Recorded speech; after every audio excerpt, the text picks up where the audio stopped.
அனைத்து இந்திய அண்ணா திராவிட முன்னேற்ற கழக ஆட்சியில் எல்லா வியாபாரிகளும் அச்சமில்லாமல் வியாபாரம் செய்தார்கள்.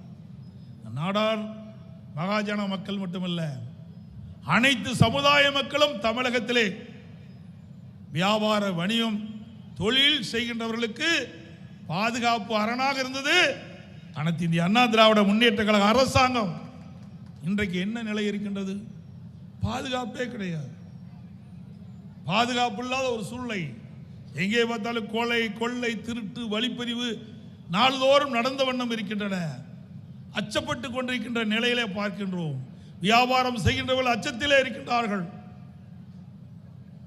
இன்றைக்கு அந்த அளவுக்கு ஒரு மோசமான நிலை ஏற்பட்டு விட்டது என்பதை சுட்டிக்காட்ட விரும்புகின்றேன்.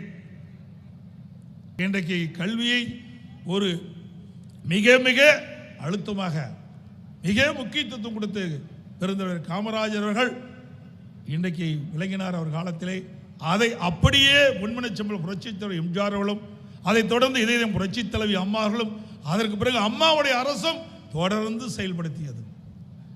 நான் முதலமைச்சர் இருந்த காலத்தில் கிட்டத்தட்ட 75 அரசு கலை மற்றும் அறிவியல் கல்லூரி கொடுத்தோம், 11 அரசு மருத்துவக் கல்லூரி கொடுத்தோம், 7 சட்டக்கல்லூரியை கொடுத்தோம்.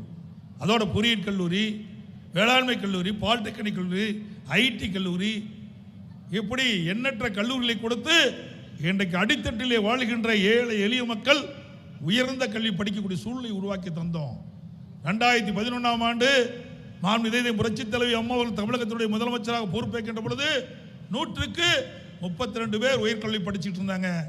அம்மா எடுத்த கல்வியில் எடுத்த முயற்சி மறுமலர்ச்சியின் காரணமாக கல்விக்கு அதிக நிதி ஒதுக்கீடு செய்த விளைவாக 2019-20 அதிமுக அரசாங்கத்தில் 2030 தேசிய அளவில் தமிழகத்தில் அடைய வேண்டிய இலக்கை 2019-20 100க்கு 54 பேர் உயர்கல்வி படிக்கக்கூடிய சூழ்நிலையை உருவாக்கி தந்த அரசாங்கம் அதிமுக அரசாங்கம். அன்றைய தினம் பெருந்தலைவர் காமராஜர் அவர்கள் கல்விக்கு முன்னுரிமை கொடுத்தார்.